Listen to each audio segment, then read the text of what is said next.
A warm welcome to Camnet TV. Camnet, not just another channel. I'm your presenter, Namwinga Mwinga. We now look at the news headlines. David Mabumba fired. Guidance Minister guides the nation to stop sharing obscene materials. Ills in the Auditor General's report worry civil society. In international news, demand for justice and accountability in Guinea intensifies. In sports news, NAPSA Stars Football Club records 19 COVID-19 cases. We now take a break. We'll be back shortly for more news. Stay tuned. Msika is here. We have you all covered with just 150 kwacha. You can advertise every day from 17 hours to 18 hours. For a 30-second ad, get the benefit of selling your products and services on Msika. For more details, call our marketing department on +260 953 995099 +260 962 444 726 or +260 971 177 467. Email us on info@camnettvafrica.com. Terms and conditions apply.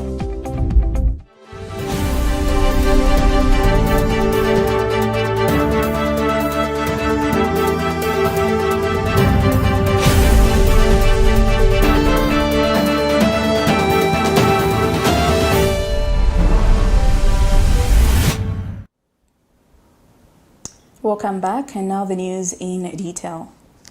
General Education Minister David Mabumba has been fired with immediate effect. In his letter to David Mabumba, President Lungu has thanked him for the service rendered to the nation. This comes barely 24 hours since a pornographic video of him circulated on social media platforms. President Lungu has appointed Bwana Mukubwa Member of Parliament Dr. Jonas Chanda as new Water Development Minister. Guidance and Religious Affairs Minister Godfrida Sumaili says producing and sharing pornographic materials is a crime, hence the need for people to be wary of what they do on the internet.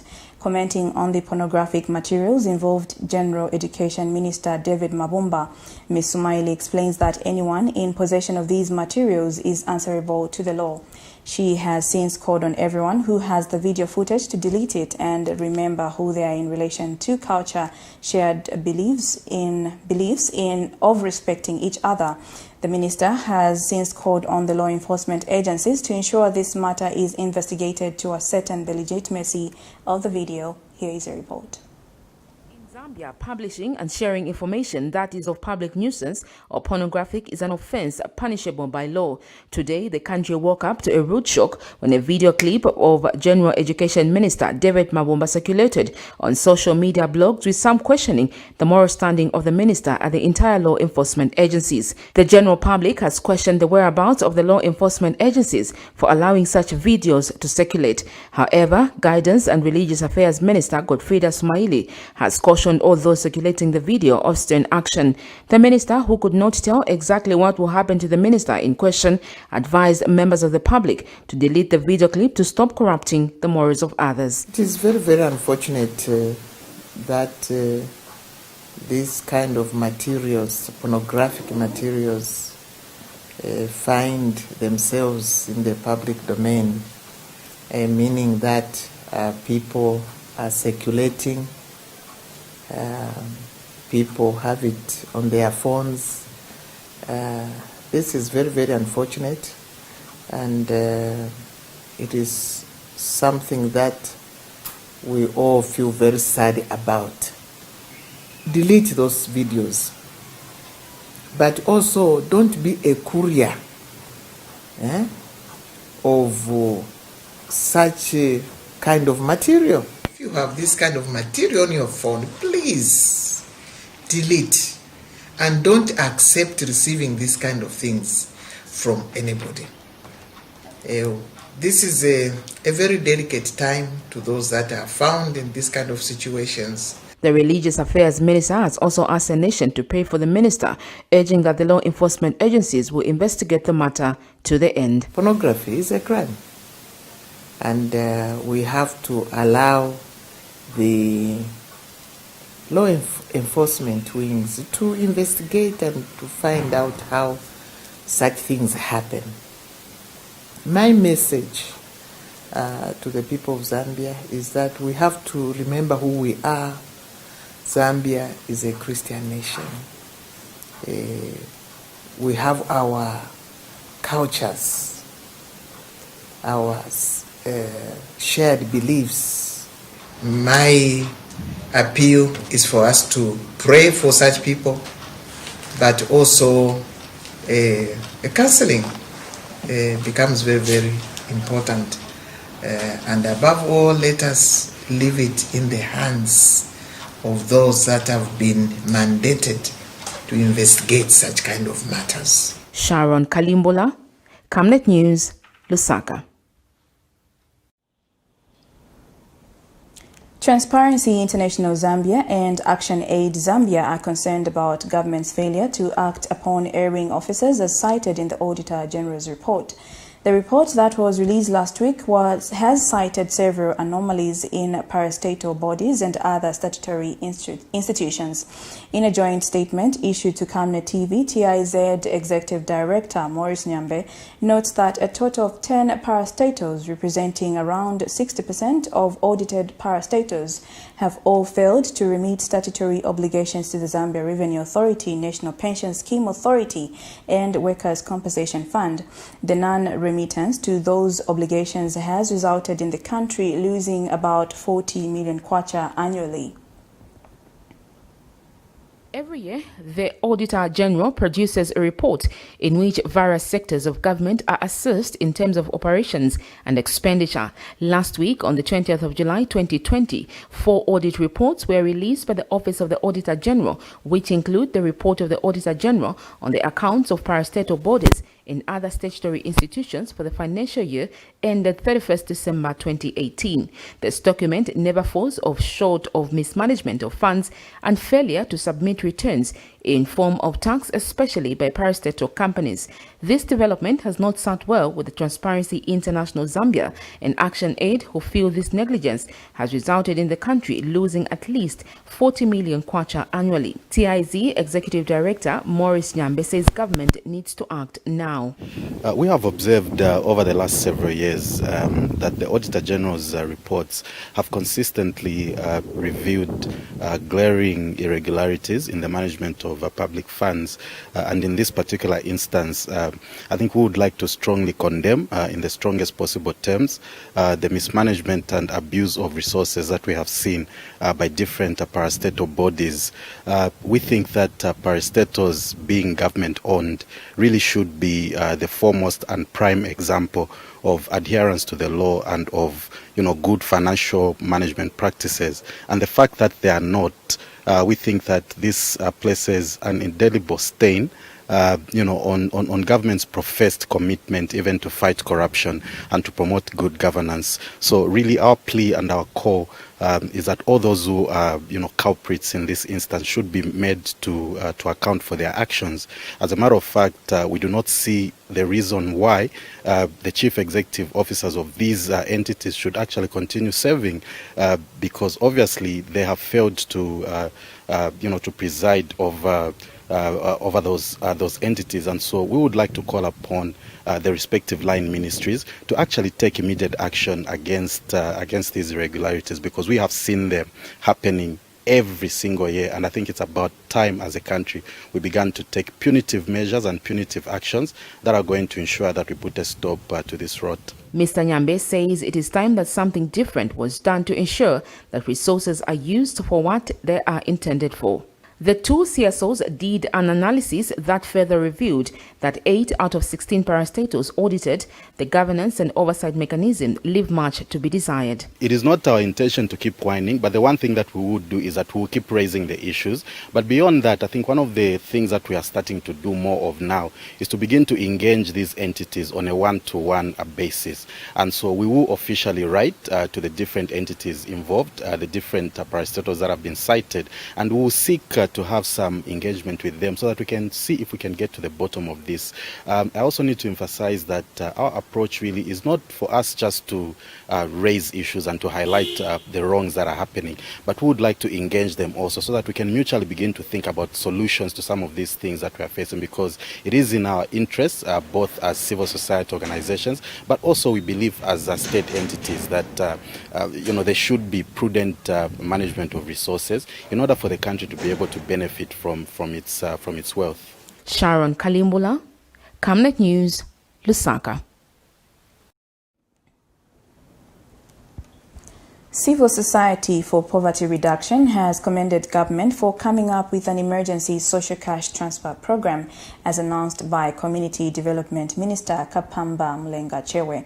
CSPR Resource Governance Officer Chimuka Nachivinga says while the move is commendable, there is need for government through the Ministry of Finance to consider social protection as one of the economic pillars for its potential to contribute to economic growth. Mr. Nachivinga notes that the advent of coronavirus has led a lot of people towards the poverty line, needing government support.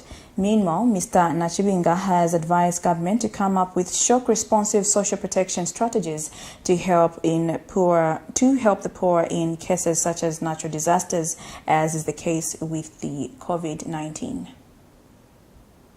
The economic impacts of COVID-19 cannot be overemphasized, with many Zambians drowning towards the poverty line than never before. Yesterday, Community Development Minister announced that government will start the emergency social cash transfer of 400 kwacha to vulnerable people for a period of 6 months. In this regard, already existing beneficiaries and new people will be put on the platform countrywide. Commenting on this matter, Civil Society for Poverty Reduction Resource Governance Officer Chimuka Nachivinga says governments should upscale its social protection efforts to target a bigger number of the vulnerable. As the Civil Society for Poverty Reduction, we would like to commend the move that has been taken by government to ensure that they scale up the nominal figures in terms of the social cash transfers.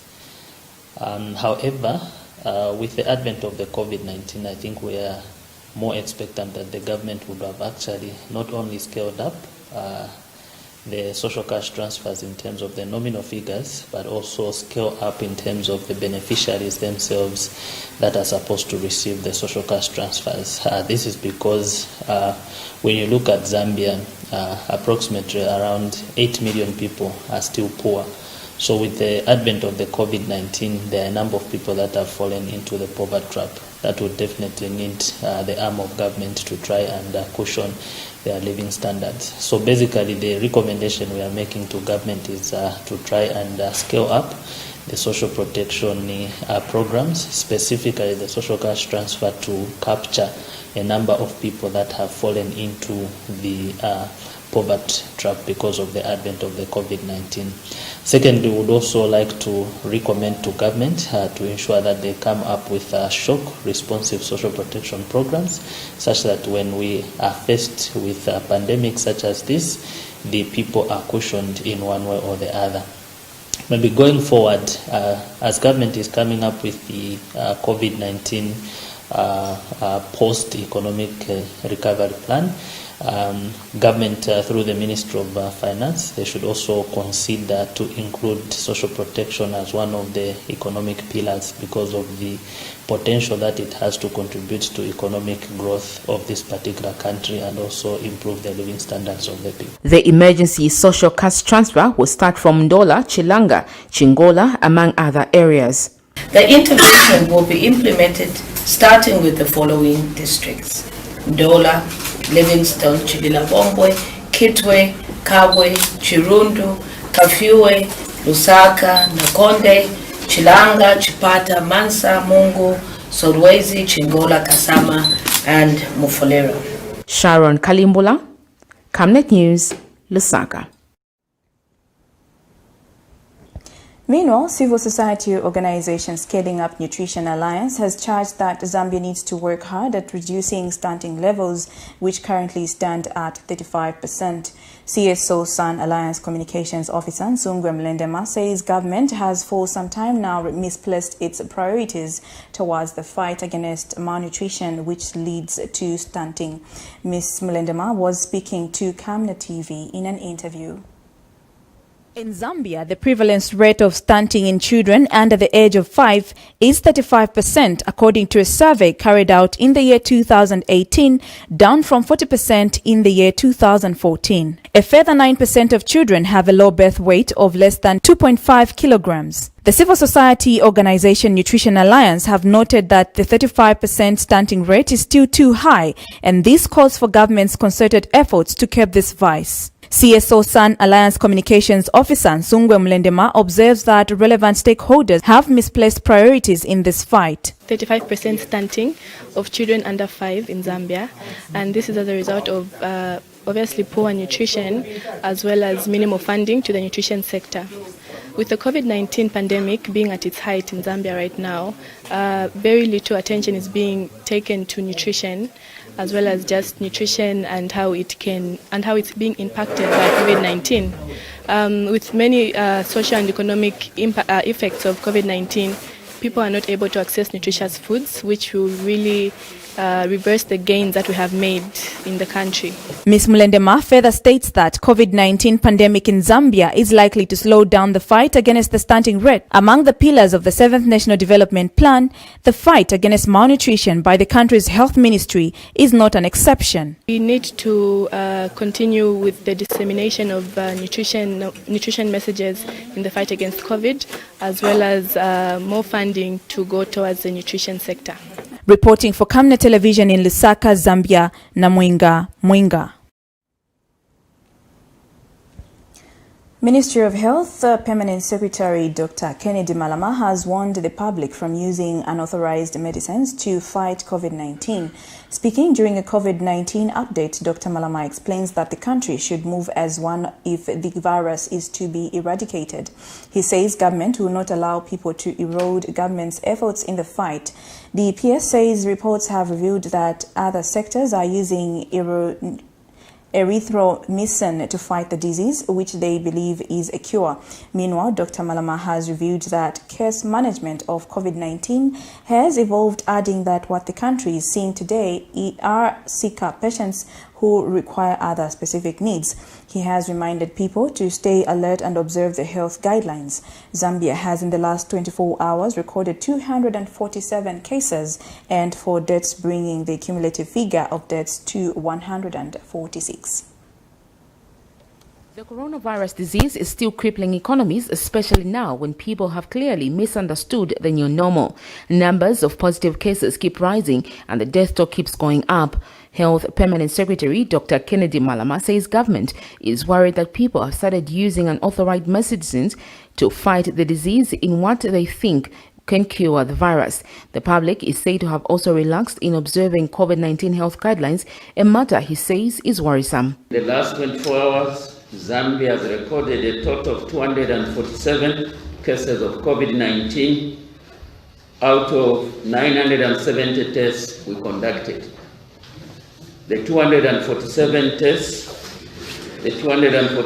cases include 127 people who were identified through healthcare facility screening in Lusaka, 116, Kitwe 9, and in Ndola 2.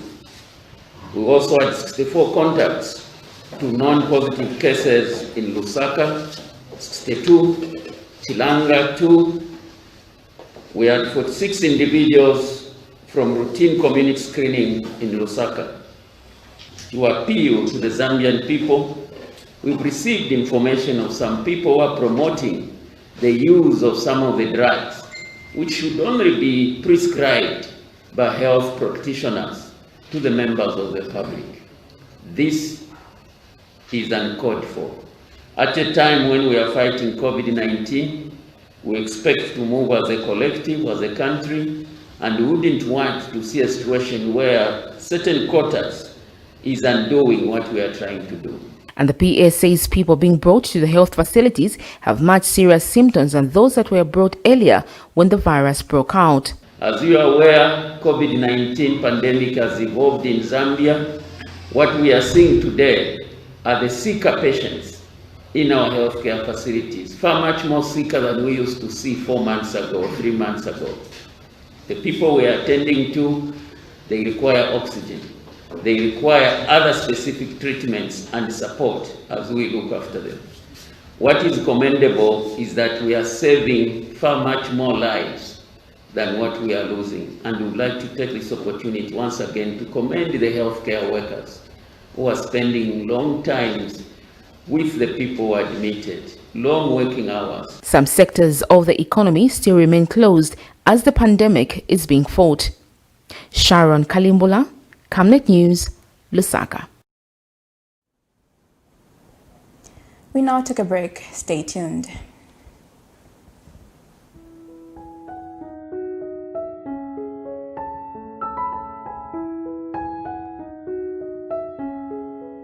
I have used Oracle Pure Glycerin for 2 years now. It has really worked for me. It has cleared all the black spots on my face. It has restored my skin beauty. It also smoothens the skin. Try Oracle Pure Glycerin for perfect skin. If it's not Oracle Glycerin, then it's not pure glycerin. Stay home, stay safe. Times have changed. With the advent of the coronavirus, Lusaka Water Supply and Sanitation Company would like to advise its esteemed customers to avoid visiting crowded places. You don't have to move to pay your water bill. You can do it in the convenience of your home. You can pay your water bills through Zanaco Zapit, Stanbic Bank, Standard Chartered Bank, and FNB. You can also use Airtel, MTN, and Zamtel Kwacha mobile money transfer services. For any inquiries to report a fault, please contact our customer service on +260 211 251 571, +260 975 618 618, and toll-free line 5957, Zamtel only. You can also simply email customerservice@lwsc.com. This public announcement is brought to you by the Lusaka Water Supply and Sanitation Company. Water is life. Sanitation is health.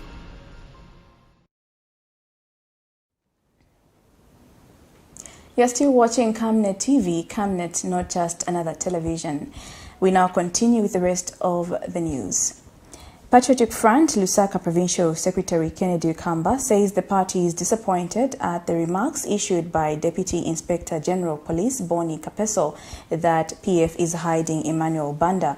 Emmanuel Banda is Eastern Province Youth Chairman who is facing aggravated robbery cases and allegedly slapped a police officer at Central Police and currently on the run. Mr. Kamba has wondered why the Deputy IG is maliciously dragging the ruling party into a matter that concerns one person. He explains that recently the party assured the police that what JJ Banda did had no blessings from the party. Mr. Kamba says the party will not shield anyone found wanting. Efforts to get a comment from IG proved futile by broadcast time. We take strong exception to the remarks made by the Deputy Inspector General of Police, Mr. Ben Kapeso, who is seemingly dragging the ruling party, the PF, in the case involving Eastern Province Youth Chairperson Emmanuel JJ Banda, who is popularly known as JJ. The Deputy Inspector General of Police, Mr. Kapeso, featured on a radio program at Unza Radio, where he said PF members know where JJ, who is facing aggravated robbery-related cases, is hiding.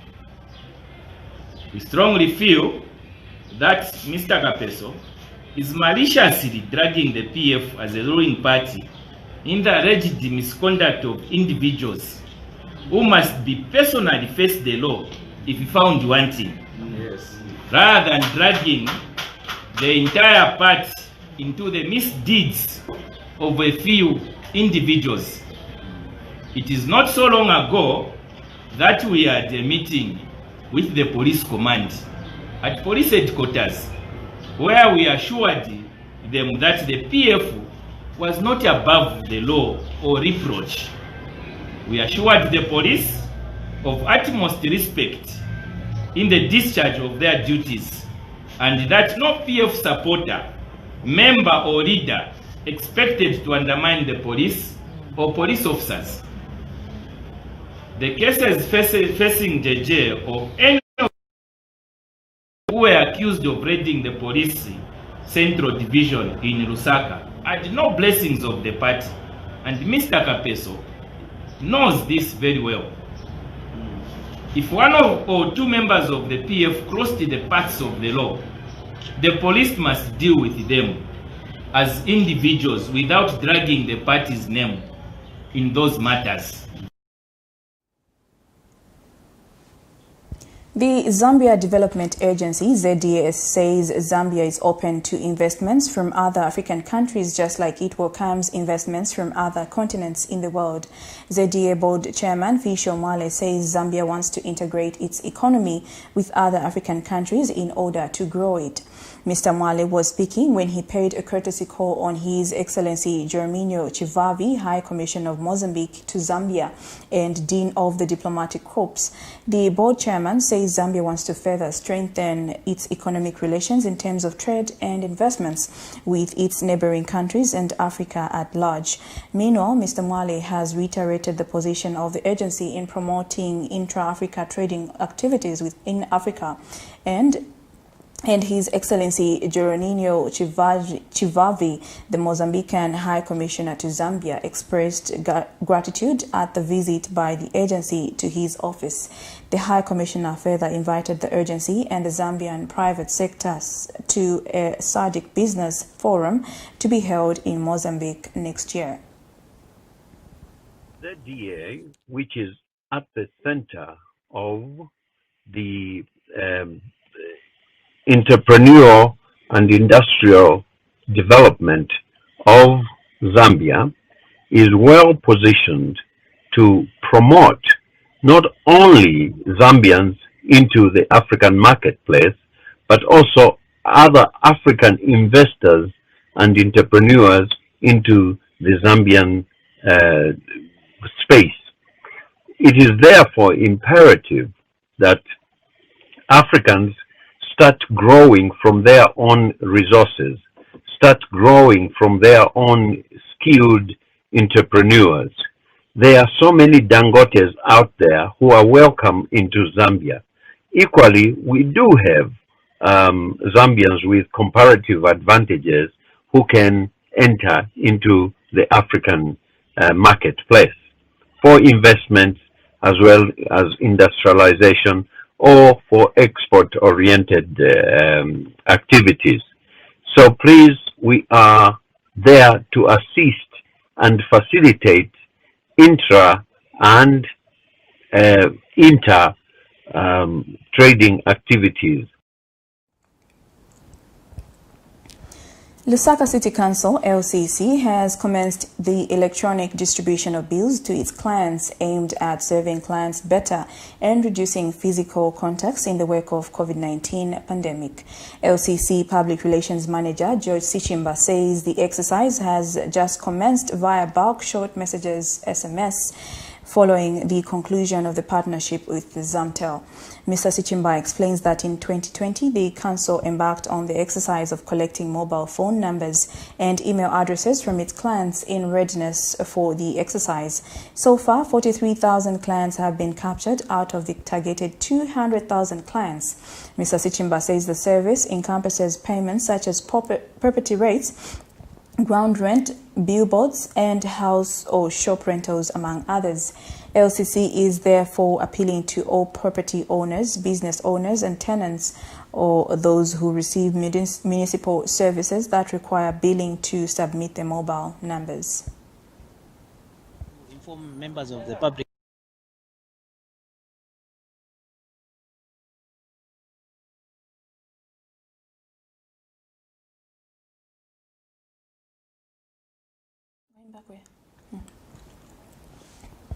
Cabinet has approved the media development policy aimed at dealing with the challenges that are constraining the development of the media industry in Zambia.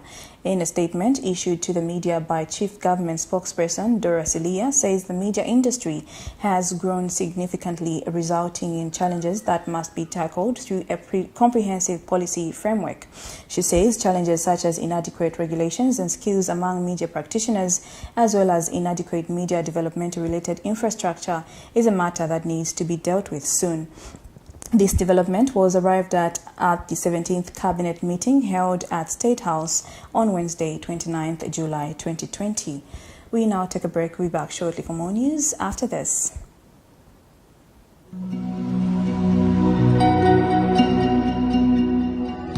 To create a positive difference in people's lives, one must first understand the way people live. At Savenda, we're here for our community, our partners, and our future, as a nation and as a continent. Back in 1997, we decided we were going to create this family journey into a bigger opportunity, and created a business called Savenda, which meant save nations to develop Africa. It's always important to give back to the people. The government cannot do everything, but as business entities, we'll be able to reach a lot of people. From our humble beginnings in the telecoms and mining sectors to our work in energy and development projects, we know how important it is to be true to our roots. Our services have to be diversified so that we don't depend on one income stream. Back in the village, I was growing up hunting and doing everything that a village boy would like to do. When you're hunting, you don't depend on one trap, for example. You have to have many traps. So those survival skills brought into the business created opportunities that we learned from a young age that you can't survive with just one product.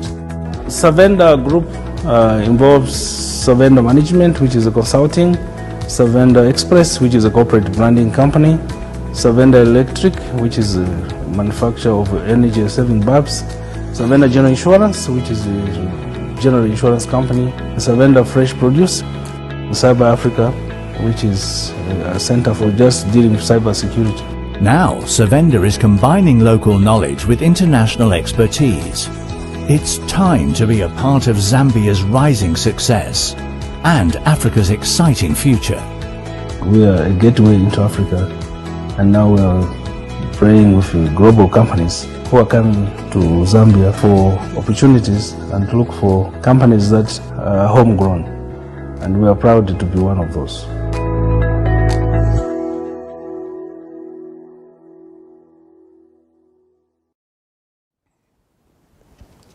You're still watching Camnet TV. Camnet, not just another channel. We now continue with the rest of the news. In international news, the family of a student killed last week by Guinea's security forces say they want justice for 16-year-old Alseni Barry.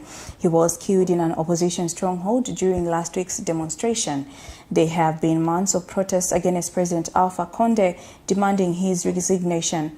The opposition says the government is using the coronavirus pandemic to crack down on dissent. Al Jazeera has more. On a rain-soaked Tuesday in Guinea's capital Conakry, the family of 16-year-old student Alseni Barry marched from the hospital to the cemetery, carrying his body. A distance, they say, must be crossed on foot to show their anger against President Alpha Condé's government. Alseni was among the 2 people killed by security forces during last week's anti-government protests. My son was a quiet boy. He was coming from school when they shot him. We will never forgive them for this killing. Demonstrations calling for Condé's resignation began in October last year. In March, despite the new coronavirus sweeping across the West African nation, the 82-year-old president held a constitutional referendum, boycotted by the opposition. The results extended the length of Guinea's presidential term, potentially allowing Condé to rule for 12 more years. Young people, like all the people, are victims of injustice, of the tyranny of a certain number of individuals who want to hold on to power against the will of all the people. Nearly 80 protesters have been killed since last year, but there have been no arrests or accountability for those involved. We did not receive a single complaint about the behavior of our officers, who, I say again, was exemplary. Regarding other allegations or accusations, we ask for the evidence to conduct a proper internal inquiry. So far, Condé has not ruled out running in the presidential election later this year after his mandate ends. The opposition has vowed to keep up the pressure, at least in the streets, until he leaves office. Priyanka Gupta, Al Jazeera. That's all we had for international news. We now look at the sports news.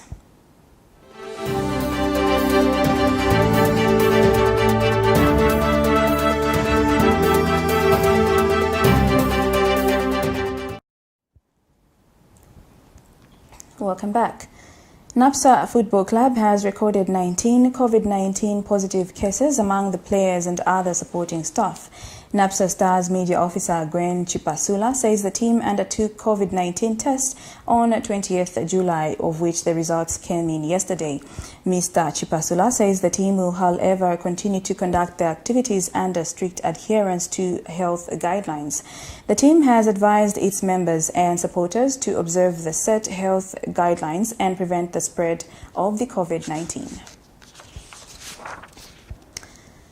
World number one tennis player Novak Djokovic has tested positive for coronavirus following an exhibition event he helped organize in Croatia. However, a deeply sorry Djokovic had already come in for criticism before he received his news. The tour had attracted three-time Grand Slam finalist world number 7 Alexander Zverev of Germany and three-time major semi-finalist Grigor Dimitrov of Bulgaria, among others. Djokovic's 24-year-old brother George was named tournament director. On June 21st, it was announced that Dimitrov had tested positive for coronavirus and organizers swiftly cancelled the entire series. Troicki would later test positive, as would Croatia's Bona Koric, Djokovic's wife Jelena, and others. We monitored CNN. When you're the world tennis champion, you don't want to be in the news for limbo dancing in a crowded nightclub during a pandemic. But that's where Novak Djokovic finds himself today, testing positive for coronavirus after organising a tournament that was meant to ease tennis out of lockdown. He said profits were supposed to be for people in need. Instead, it's led to Djokovic, his wife, and 3 other players testing positive for COVID-19. In a statement, Djokovic said he organised the tournament because he thought he had met all health guidelines and the virus was weakening. He said, "I can't express enough how sorry I am for this and every case of infection. Everything the organisers and I did in the past month, we did with a pure heart and sincere intentions. We were wrong and it was too soon." Around the tournament, the players high-fived and hugged, played basketball and football away from the court, and then the nightclub visit. Thousands of fans packed the event to see live tennis, with limited social distancing in place. But this isn't the first time tennis's men's number one has faced criticism for his views on the virus. In April, he said he was against the idea of being made to take a vaccine for COVID-19 in order to travel and compete in the future. He said in a statement, "I am no expert, but I do want to have an opinion to choose what's best for my body. I'm keeping an open mind." Now, a scandal that started in the Balkans could hugely impact plans for this year's US Open, which only announced it was going ahead last week. Players are already weighing up competing in New York under new limits on where they can stay and who they can see. For now, though, Djokovic is in self-isolation for 14 days. Not the roaring return for tennis anyone sought. Christina McFarlane, CNN, London. The end of Camnet TV News. A look at the headlines once more. David Mabumba fired. Guidance Minister guides the nation to stop sharing obscene materials. Ills in the Auditor General's report worry civil society. In international news, demand for justice and accountability in Guinea intensifies. In sports, NAPSA Stars Football Club records 19 COVID-19 cases. We now look at the Camnet verse of the day coming from the book of 2 Corinthians 12 verse 9. It says, "But he said to me, my grace is sufficient for you. The power is perfected in weakness. Therefore, I will mostly gladly boast all the more about my weaknesses, so that Christ's power may reside in me." This has been Namwinga Mwinga. Until next time, God bless you.